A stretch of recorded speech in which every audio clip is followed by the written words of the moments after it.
Hello everyone and welcome back to the Common Sense Crypto channel. As with you always, this is Rich doing another video today on XRP.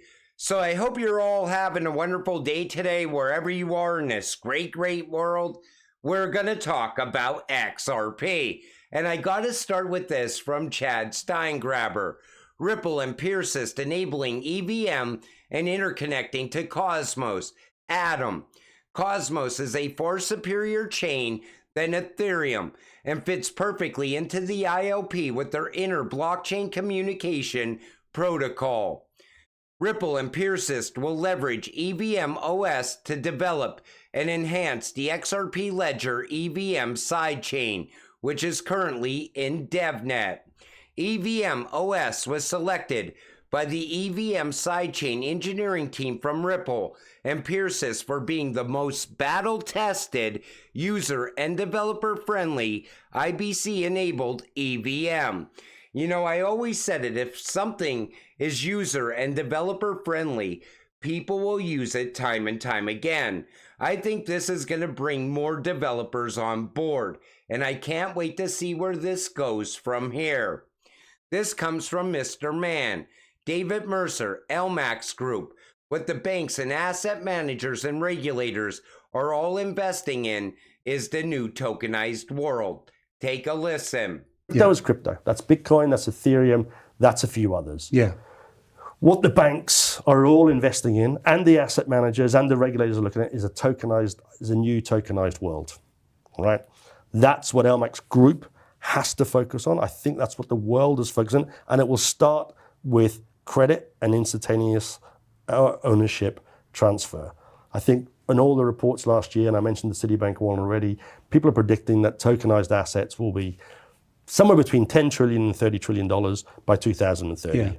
Now, when he says $10 to $30 trillion by 2030, that's financial assets. The World Economic Forum says it's going to be $770 trillion by then, because they plan on tokenizing everything around us. The mountains, the trees, the water. Then think about carbon credits. Everything around you is going to become tokenized. And that doesn't mean it's going to take until 2030 for XRP to really start moving to high prices either. Because tokenization is something that's going to gain in value year over year, all the way up until 2030 and beyond. That's why I said it's going to be an up-only game for XRP as we move forward. State of Wisconsin Investment Board disclosed a large position in BlackRock's Bitcoin ETF on Tuesday.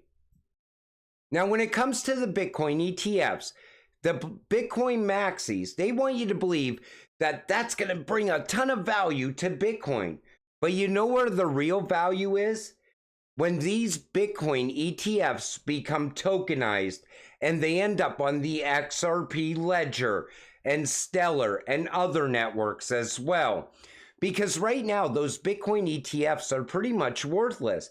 You can't leverage them. You can't borrow against them.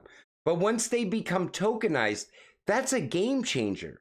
Now, all of a sudden, you can transact in these Bitcoin ETFs. You can move the value of them from one place to another as well.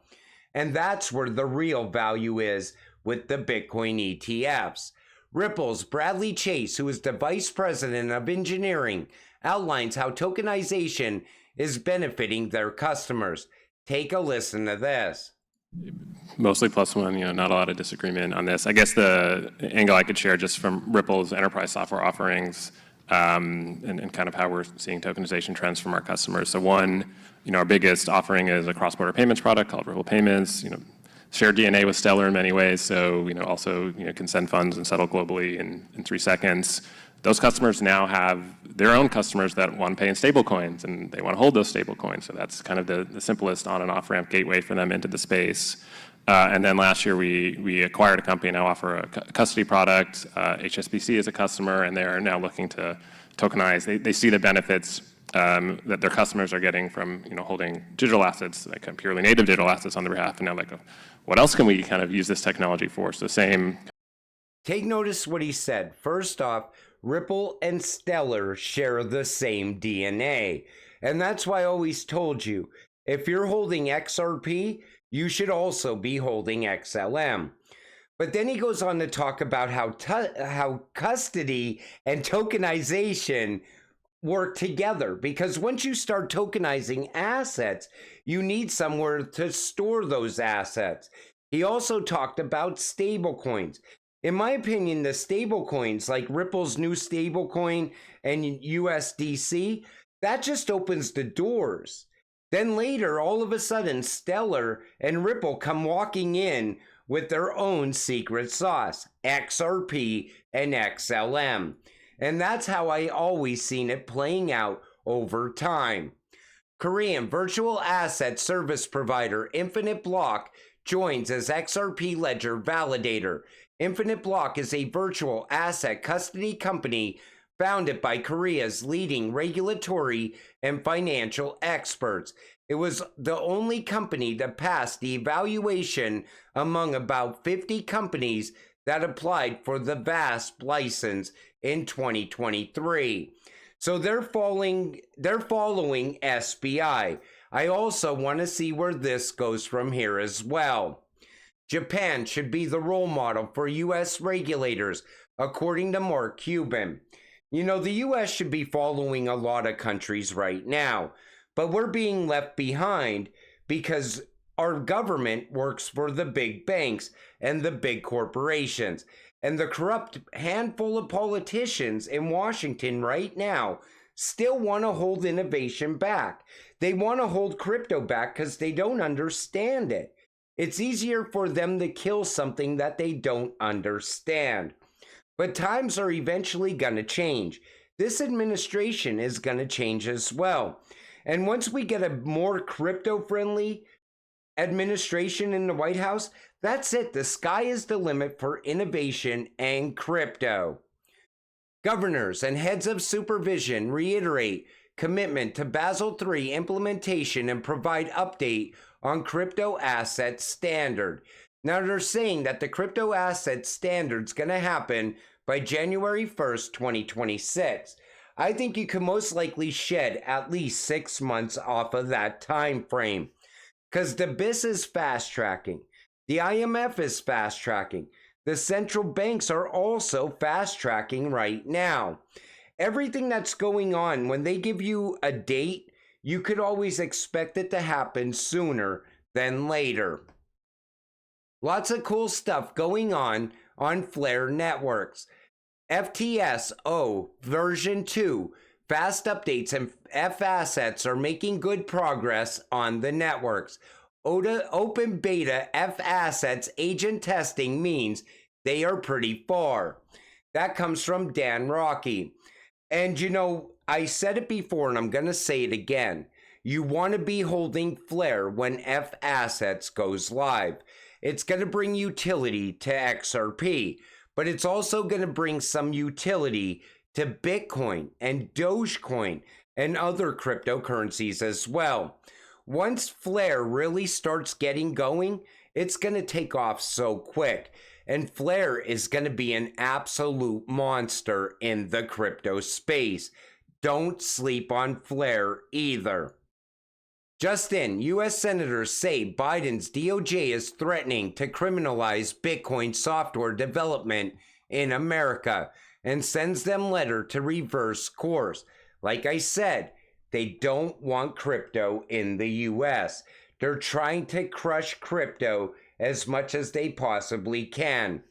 And that's why it's going to be so important to vote in the next election. But there's something else going on as well. This comes from Mr. Man. We are here to talk about digital money, not the Bitcoin, as quoted by the Digital Euro Association. But you know who else is talking like this right now? The ECB, European Central Bank. Also, the Digital Pound Foundation, the BIS, the IMF. What I think is happening is they're trying to push Bitcoin away from crypto, classify it as something else other than crypto. This way, when they come up with crypto regulations, it will also regulate out Bitcoin at the same time. This has been a trend that has been going on for a while now. Whenever they talk about digital money, they're talking about XRP, XLM, these ISO cryptocurrencies. But then whenever they talk about Bitcoin, they classify it as other, meaning that it's no longer even looked at like a cryptocurrency anymore. Do you see what I'm seeing? Put it in the comments section down below, because I've been looking at this and maybe my opinion is wrong on this, but I've been watching that trend for a while now. The biggest disruption with CBDCs is the fintechs. Take a listen to this, because what he says here is very important.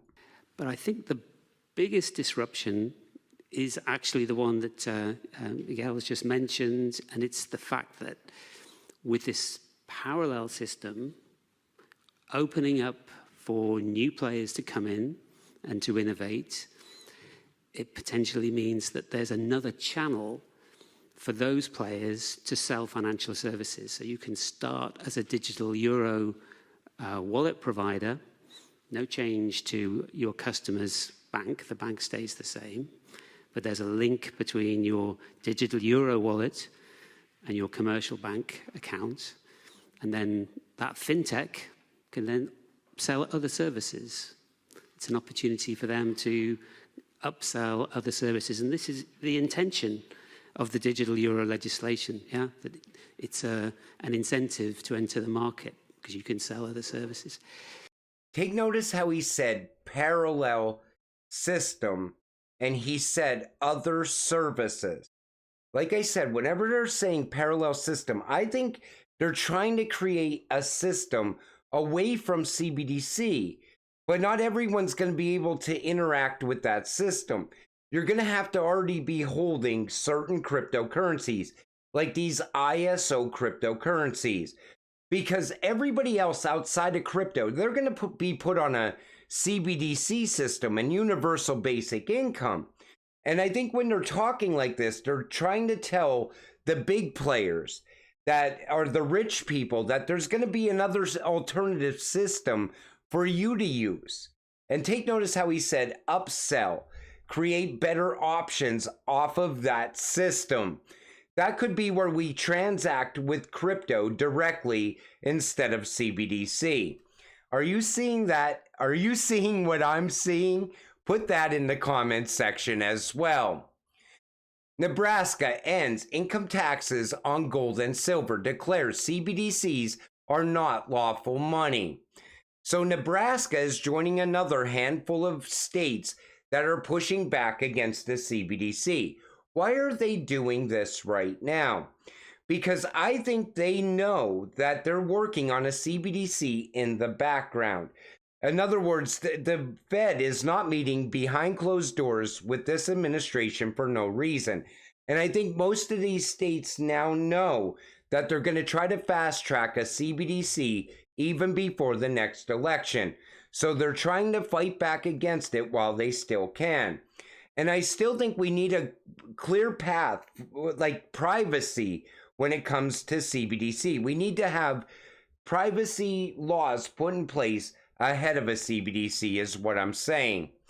But you know, we are XRP investors. No matter how this plays out, we are going to get rich off of what's coming. Because we're already in the digital age. The fourth industrial revolution is happening around us. And we're going to get rich from it over time. But until it all happens, you got to stay patient, stay positive, and let's get rich together.